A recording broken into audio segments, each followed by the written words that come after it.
Assalamualaikum warahmatullahi wabarakatuh.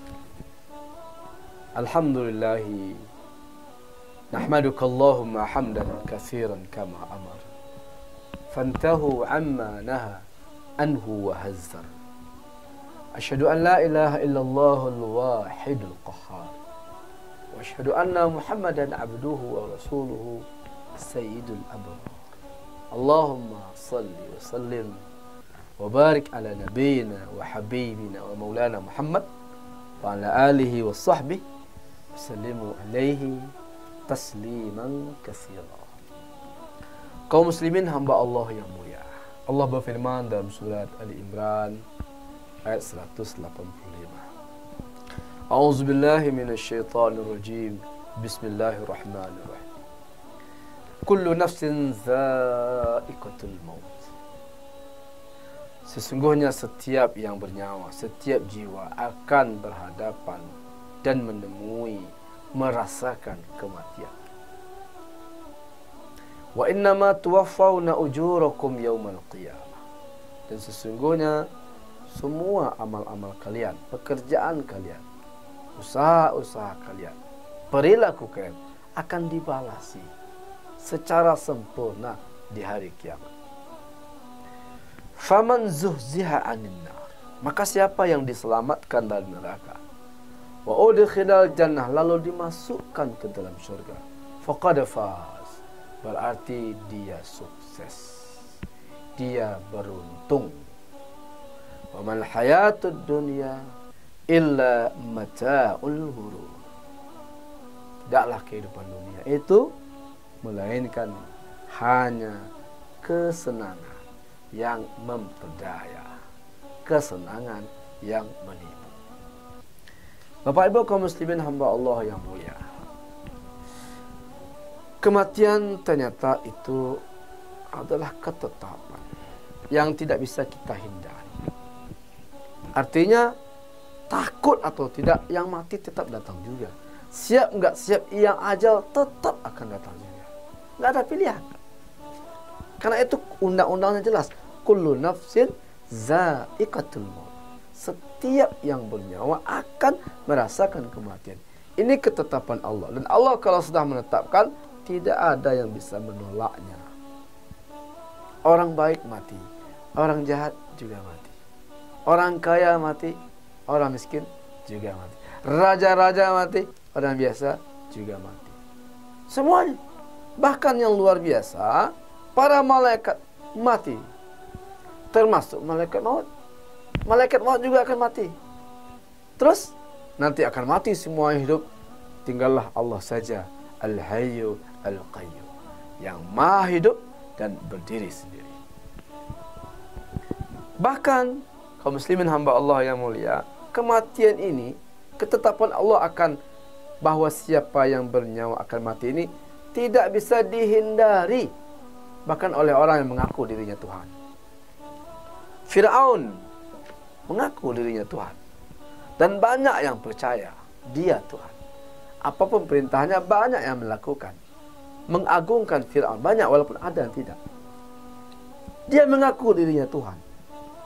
Dia menantang Rasul Allah Subhanahu wa taala.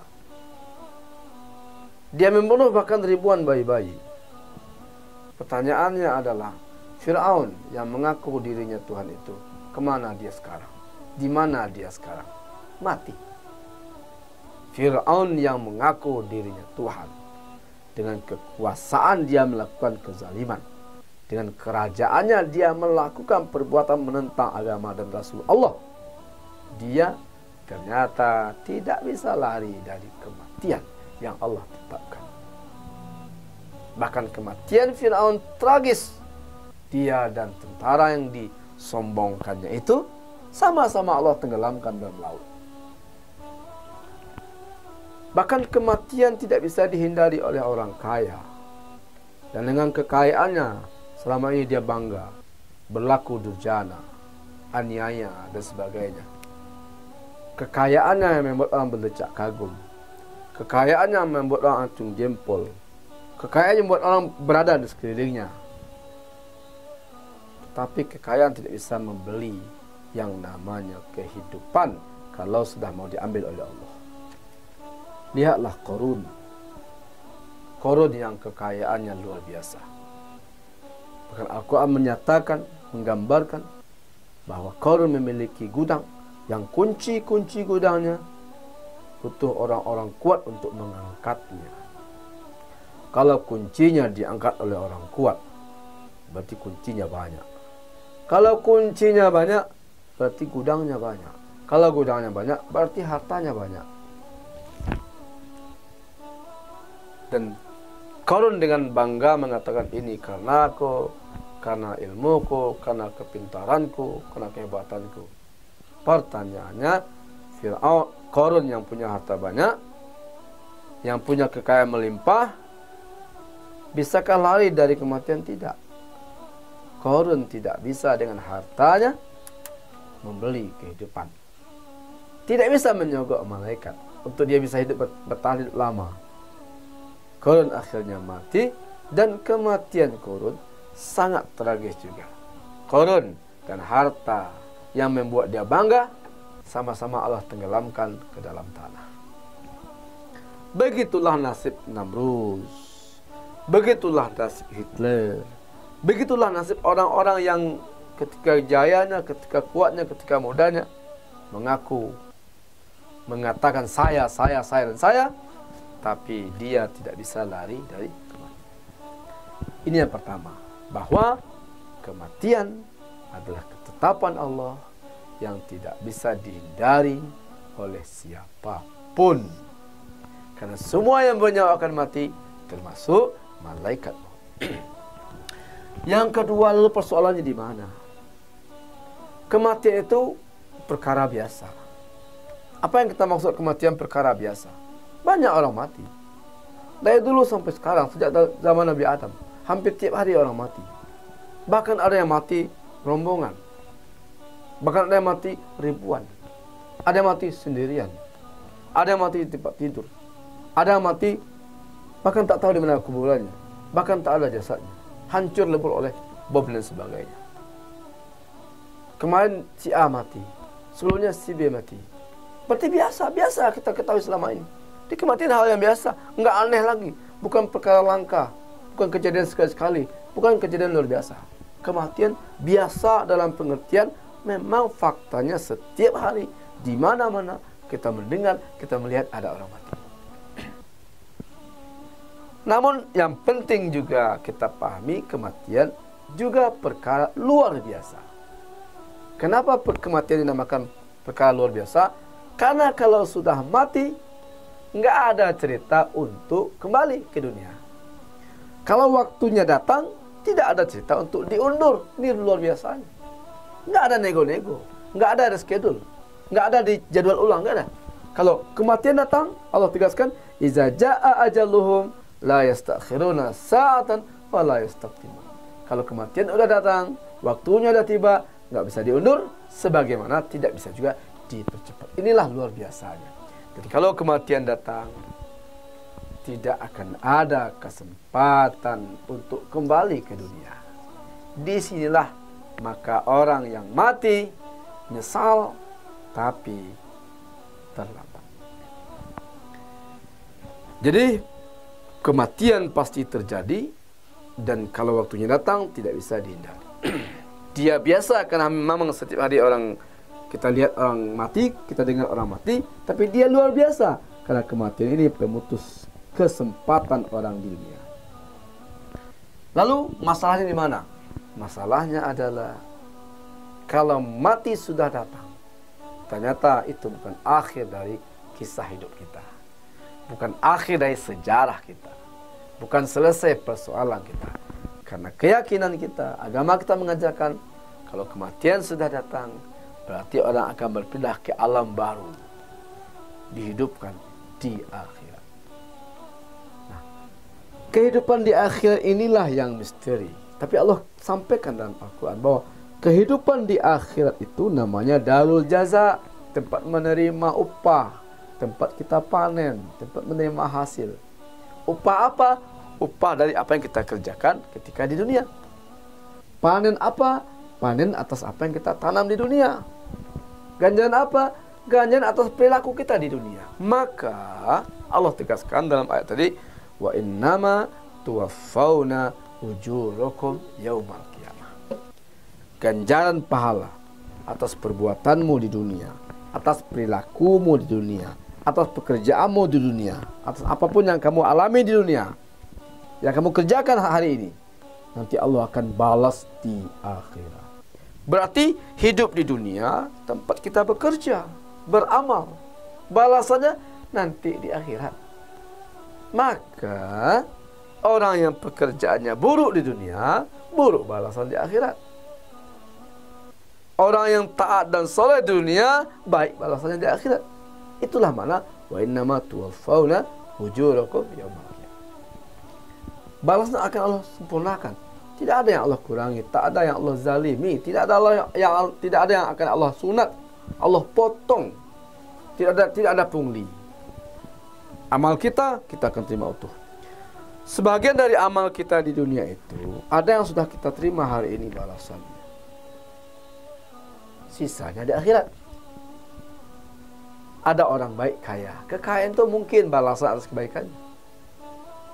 Ada orang dermawan, sehat, kesehatan itu balasan atas sedekahnya.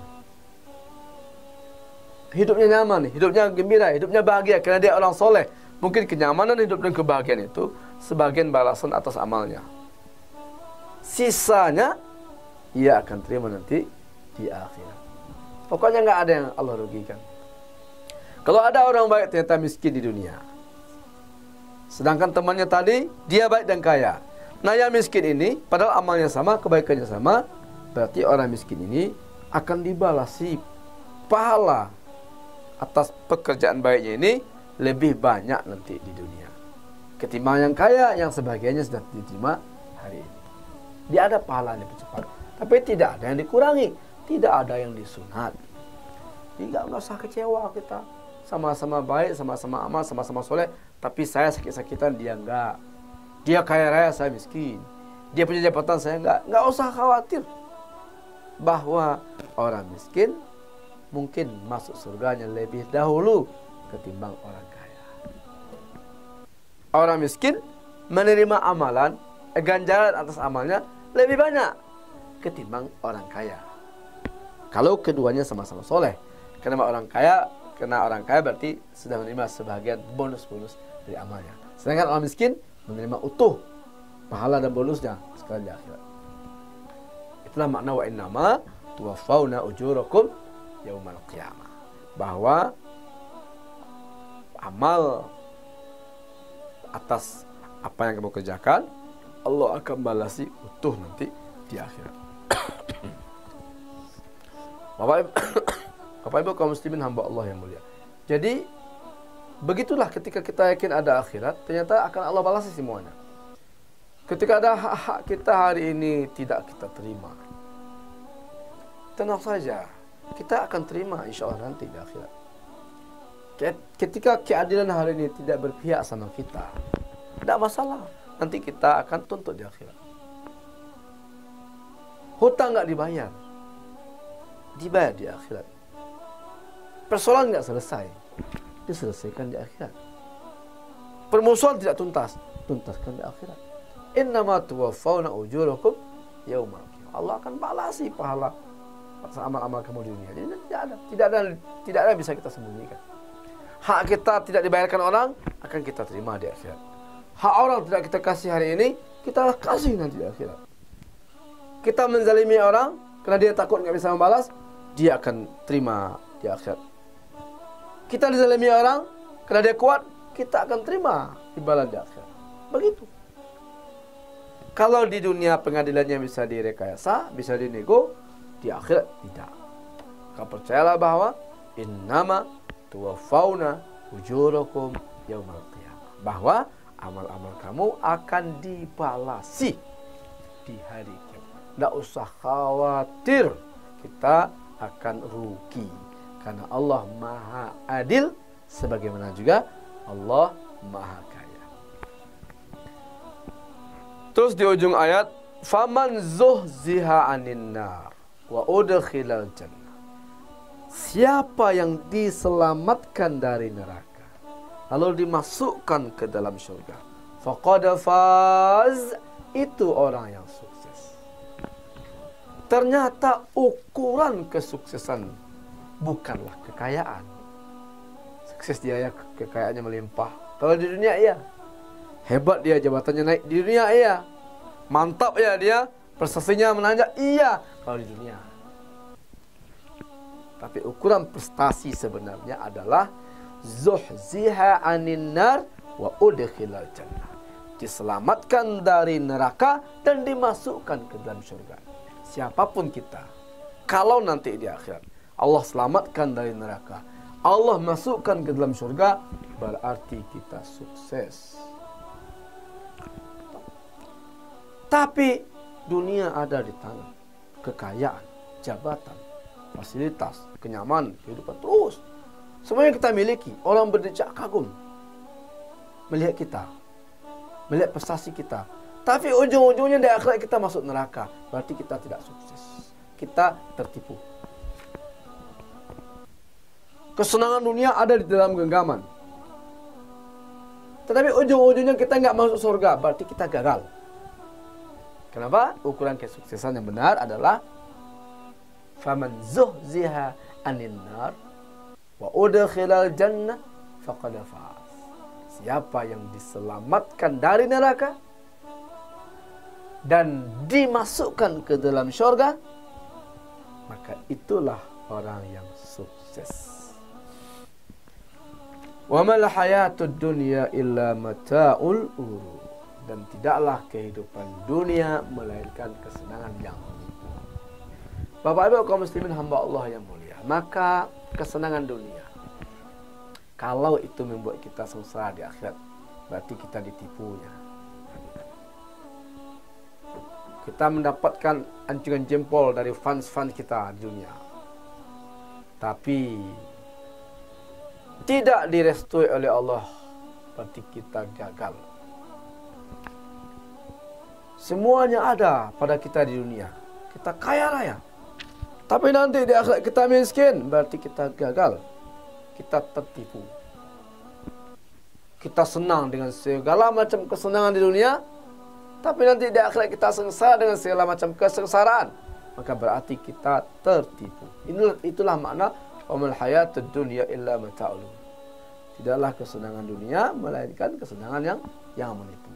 Dan memang faktanya banyak yang tertipu. Kehilangan akhirat gara-gara dunia. Kehilangan ridha Allah gara-gara manusia. Kehilangan surga gara-gara harta. Kenapa dikatakan tertipu? Karena kesenangan dunia itu sedikit. Rasulullah SAW pernah memberi sebuah permisalan kepada para sahabat. Perbandingan dunia dan akhirat. Pernahkah kalian, kata Rasulullah SAW, memasukkan jari telunjuk ke dalam lautan? Lalu angkat jari telunjuk itu. Falyanzur bima yarji. Lihat berapa air yang ada di telunjuk. Telunjuk kita pasti basah. Pasti ada air. Berapa ada air yang melengket di telunjuk kita? 1 tetes, 2 tetes, ya. Itulah dunia. Akhirat mana? Lautan. Jadi sesenang-senangnya orang di dunia itu cuma 1 tetes. Sekaya-kayanya orang di dunia itu hanya 1 tetes. Ibarat jari tangan yang basah. Dibanding lautan yang tidak bertepi. Hikmah di antara hikmah-hikmah yang banyak, bahwa ketakutan akan corona, ketakutan akan kematian, ketidaksiapan akan datanya ajal ini harus kita kelola untuk membuat kita lebih semangat beribadah, semangat untuk bertaubat, semangat untuk berbuat baik, semangat untuk menyiapkan bekal. Karena setelah kematian, keyakinan kita, iman kita adalah ada kehidupan lagi. Dan kita ingin kehidupan itu bahagia, kuncinya segera beramal. Kita tidak ingin sengsara, kuncinya segera bertaubat. Hadanallahu wa iyyakum ajma'in. Subhanakallahumma wa bihamdika asyhadu an la ilaha illa anta astaghfiruka wa atubu ilaika. Assalamualaikum warahmatullahi wabarakatuh.